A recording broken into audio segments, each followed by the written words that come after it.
Kasayan, magpapalit tayo ng socket ng ano natin, ng headlight socket. Sa XRM 110, XRM 125, TMX 155, Yamaha sight, lahat ng mga T19, Rusi Macho 175, ito siya kasayan na. Lahat ng mga T19, ito yung ano niya. Ang una natin gagawin diyan kasayan, hanapin natin yung negative. Yung nakadikit sa bakal, yung negative ah. Ibig sabihin, itong dalawa na to, ito yung high and low. Hahanapin lang natin kung alin dyan yung high and low. Bubuksan lang natin dito kasayan. Kasi kasayan, ito pala siya.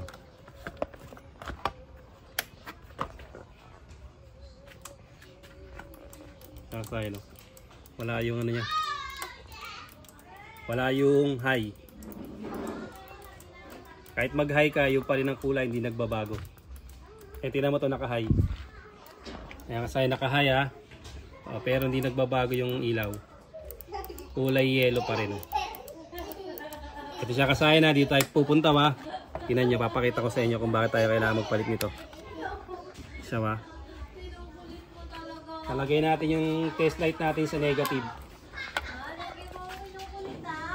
Negative or body ground.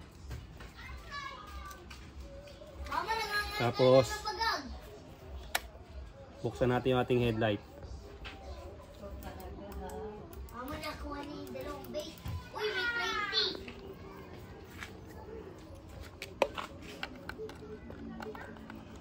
Yan, naglag. Yan siya ba? Tatanggalin natin ito rito. Tapos ito, lagyan natin sa low. Yung low, yung kulay ano, puti.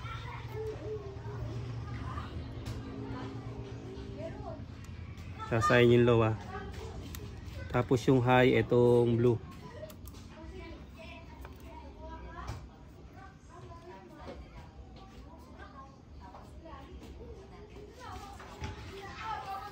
Tapos yung low natin. Tapos yung ground natin, ito ha. Pag ground naman ang hahanapin natin, sa positive naman tayo pupunta. Positive naman natin siya ilalagay. Positive ng ating battery. Yan, okay, meron tayong ground. Yan, meron tayong ground ha.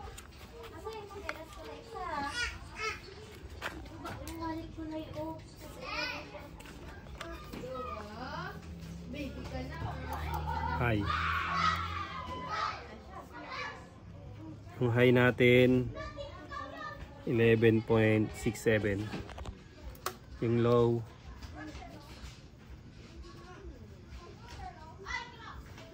12. Yan siya kasaya na mataas ha. Tingnan nyo. 12.3, 12.2. 11.6, 12. Yan siya, pabago-bago siya.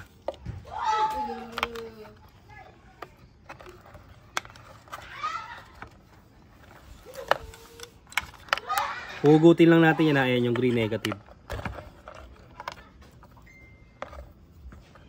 Tapos yung blue, ito yung sa high.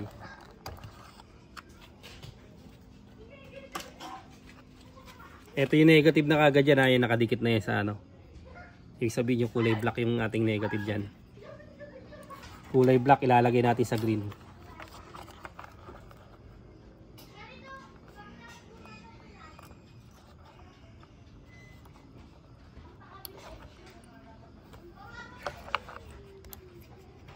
Tapos ito, tingnan natin kung saan siya ano, kung saan matatapat yung dalawa. Kailangan nakaano tayo, naka-sento tayo dito ha. Yan. Para hindi siya magkabaliktad. Pagbabaliktad rin lang naman natin to pag mali yung ano.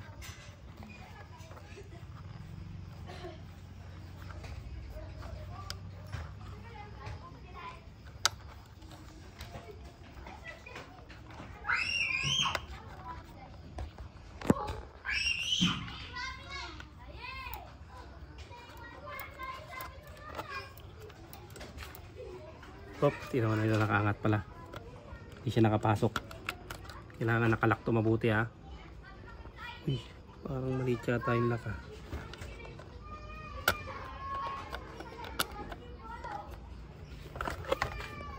Pansinin nyo kasayan. Kasayan, lumabas na yung kulay white niya. Kanina hindi siya lumalabas. Kahit anong pindot mo, yung pa rin ang ganun lang kasimple kasayan yung pagpapalit Ayan, lalabas na yung white niya. Kanina hindi lumalabas yung white. Tukan mo doon sa gitna, dingding Ayan ito lang kasayan ang titignan nyo Etong nakadikit na to, kasi ibang kulay siya Pansinin nyo, pag naka-high tayo, tumama naman yung Ayan tutok mo dyan. Tumama na yung high. Ayun nakailaw na yung high natin. Tapos yung low ay yung dilaw. Ayan okay, tumama yung high. Kung halimbawa hindi tumama, etong dalawa na to. Pagbabaliktarin nyo lang to. Yung white at saka yung yung blue. Pagbaliktarin nyo lang kasi iba yung kulay nyo. Isang red ba to orange? Red, tsaka isang ito. Kulay yellow na. Yellow-orange. Yellow-orange, tsaka red Pagbaliktarin nyo lang yan pag dito mumpak. Tapos ito, para may protection sa sa tubig. Hindi siya pasukan ng tubig. Ito yung pinaka niya. Ganun lang kasayan yung paglalagay, pagpapalit ng ng headlight socket. Ito pwede ito sa TMX 155, sa Yamaha sight, sa XRM 125. Sa lahat ng mga T19 na motor, sa Euro Racing, Rider J, tapos sa Rider 150, sa Mio, mga T19 kasaya T19. Ganito yung pinaka niya, ganito yung socket niya. Tsaka huwag kayong bibili ng ganito yung ito masyadong manipis tong nito.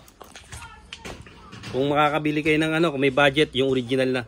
Masyadong manipis yung wire nito. Napakalambot, bago to.